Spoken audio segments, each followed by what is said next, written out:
Hai semua, Assalamualaikum. Kembali lagi kita di channel Mr. Tutorial. Okey, untuk video kali ini kami ingin kongsikan cara untuk membuat stamping LHDN secara online melalui sistem stamp LHDN. Jadi bagi sesiapa yang nak buat stamping dokumen ataupun stamping apa-apa agreement, semoga perkongsian ini memberi manfaat kepada anda semua. Tetapi sebelum tu jangan lupa subscribe dan tekan button loceng sebagai tanda sokongan anda kepada kami.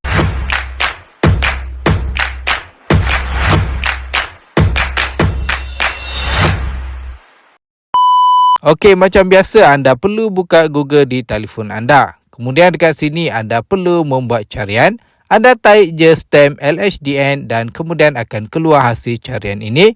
So anda klik je pada yang ini dan kemudian akan keluar paparan utama website stamp LHDN ini. So anda perlu lagi masuk ke akaun stamp LHDN anda. So bagi yang belum membuat pendaftaran akaun stamp ini, anda boleh ikuti step dalam video kami yang sebelum ni, cara untuk membuat pendaftaran bagi akaun stamp LHDN ini. Okey, so anda perlu masukkan nombor kad pengenalan anda di sini. Lepas tu anda perlu masukkan kata laluan bagi akaun stamp anda dekat sini. Lepas tu anda klik pada daftar masuk ini. Dan kemudian anda akan dibawa ke paparan utama akaun stamp anda. So, untuk membuat stamping senang je, anda klik je pada bahagian borang permohonan ini dan akan keluar senarai borang permohonan ini.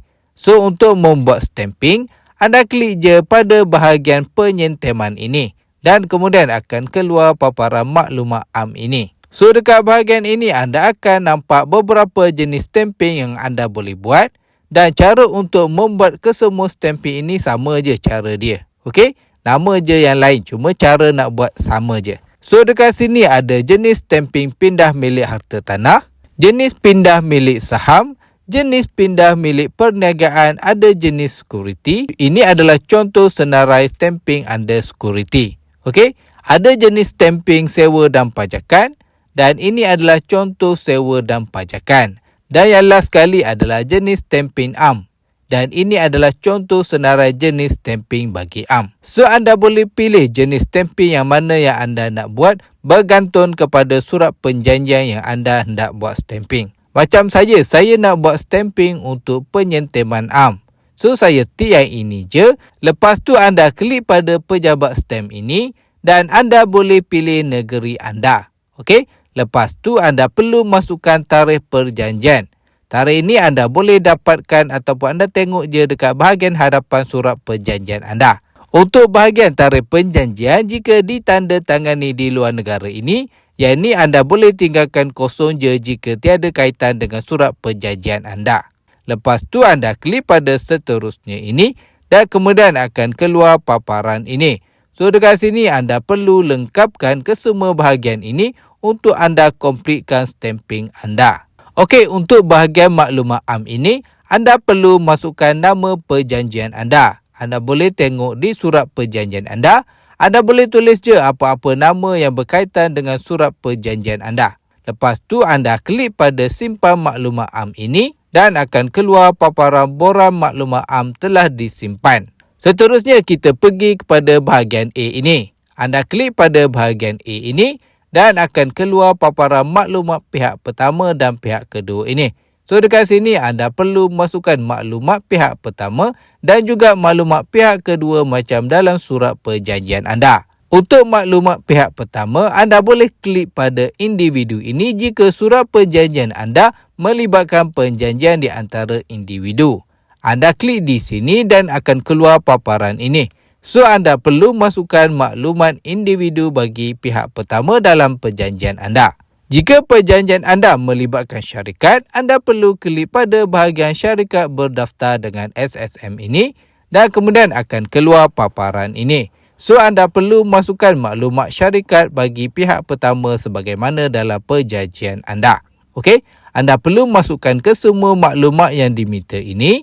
Lepas semua maklumat syarikat ini telah diisi dan dikomplit, anda perlu scroll ke bawah dan anda klik pada simpan ini.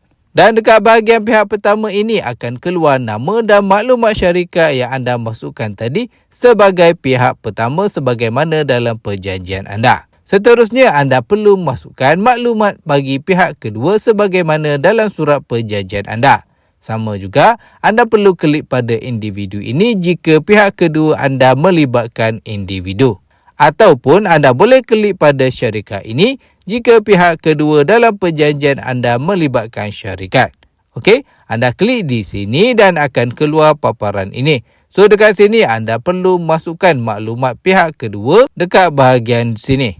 Lepas semua maklumat untuk pihak kedua anda dah isi, anda klik je pada bahagian simpan ini dan akan keluar nama dan maklumat syarikat bagi pihak kedua dekat bahagian sini.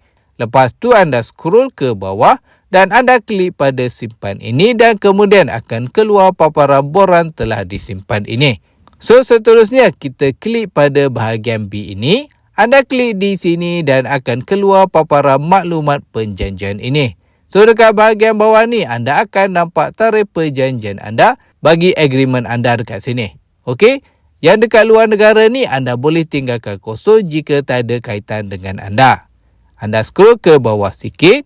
Seterusnya, untuk bahagian butiran surat cara ini, anda perlu tulis ringkasan surat perjanjian anda.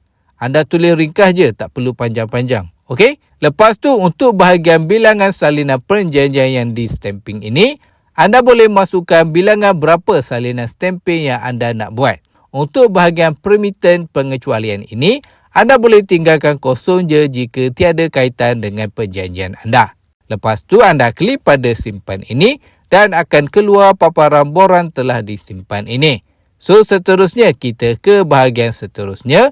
Anda klik pada bahagian lampiran ini dan akan keluar paparan lampiran ini. So, dekat bahagian ini anda perlu upload ataupun lampirkan surat perjanjian anda ke dalam sistem stem LHDN ini bagi tujuan rujukan dan semakan pihak LHDN. Okey, so untuk bahagian satu ini, anda perlu klik pada choose file ini untuk anda upload surat perjanjian anda. Lepas dah berjaya upload, dia akan keluar surat perjanjian anda dekat bahagian sini. Okey, manakala untuk bahagian 2 dan 3 ini, anda boleh upload jika anda ada dokumen ini. Macam kes saya tak ada dokumen yang berkaitan nombor 2 dan nombor 3 ini. So, anda perlu abaikan sahaja. Okey? Lepas tu, anda klik pada simpan ini dan akan keluar paparan borang telah disimpan ini. Seterusnya, kita ke bahagian terakhir, iaitu bahagian perakuan ini. Anda klik di sini dan akan keluar paparan perakuan ini. So, dekat sini, anda perlu tik je pada kotak ini sebagai tanda perakuan anda yang anda telah mengemukakan maklumat yang benar dan betul. Okey? Lepas tu anda klik pada hantar ini dan kemudian akan keluar paparan ini. So, yang ini anda klik je pada hantar permohonan ini dan akan keluar paparan status ini. Permohonan anda berjaya dihantar. So, anda perlu tunggu semakan daripada pihak LHDN berkaitan dengan stamping dokumen anda. Dan status dekat borang penyentiman ini, dia tulis LHDN process. So, anda perlu tunggu. Nanti bila dah siap review daripada pihak LHDN, biasanya ambil masa dalam tempoh sehari sehingga 3 hari waktu bekerja. Bila dah siap review daripada pihak LHDN, status dekat sini dia dah bertukar menjadi sedia untuk pembayaran duty macam ni. Bermaksud anda perlu bayar duty bagi stamping anda. So, lepas dapat status ini, anda perlu membuat pembayaran dalam tempoh masa 30 hari. Okey?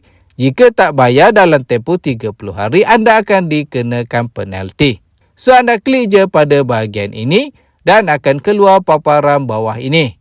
Anda klik je pada link biru ini dan kemudian akan keluar bahagian notis tindakan ini. So, dekat bahagian bawah ni, anda perlu scroll ke bawah dan anda akan nampak berapa jumlah duty yang akan dikenakan kepada anda. So, cara nak buat bayaran senang je. Anda klik pada bahagian bayaran online ini dan kemudian akan keluar paparan butiran penyentiman ini. So, anda scroll ke bawah dan anda klik pada teruskan bayaran online ini dan akan keluar paparan maklumat bayaran ini. So, dekat sini anda scroll ke bawah dan anda perlu pilih jenis akaun yang anda nak gunakan untuk membuat pembayaran FPX ini.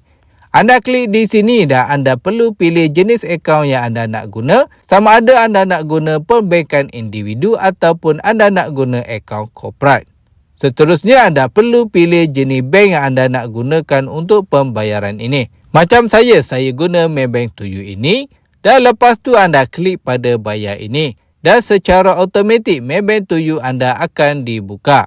So, anda boleh membuat pembayaran macam biasa. So, yang ini saya cepatkan sikit proses pembayaran ini. Dan lepas berjaya membuat pembayaran, akan keluar paparan bayaran online ini dengan status dekat sini berjaya. So, anda dah pun berjaya membuat bayaran stamp duty bagi stamping anda.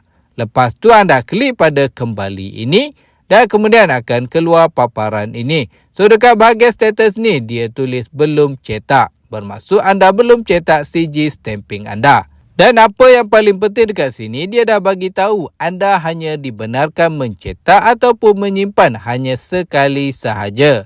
So, kena terus save ataupun simpan dalam laptop anda. Sebab dia hanya benarkan hanya sekali sahaja untuk cetak melalui sistem ini. Okey? So, cara nak print ataupun cetak senang je. Anda klik je pada lambar printer ini dan akan keluar paparan sijil stamp ini. So, dekat sini anda perlu scroll ke bawah sehingga anda jumpa bahagian senarai sijil ini. So, anda klik je pada bahagian senarai sijil ini dan dia akan automatik cetak sijil anda. So, anda perlu save dan simpan sijil stamp ini di dalam laptop anda sebab anda dah tak boleh cetak lagi. Hanya sekali sahaja dibenarkan untuk mencetak sijil ini. So, anda dah pun berjaya membuat stamping secara online melalui stamp LHDN ini. Senang kan? Jadi setakat ini saja perkongsian kami untuk kali ini. Jangan lupa subscribe dan tekan button loceng sebagai tanda sokongan anda kepada kami. Jumpa lagi dalam next video. Assalamualaikum.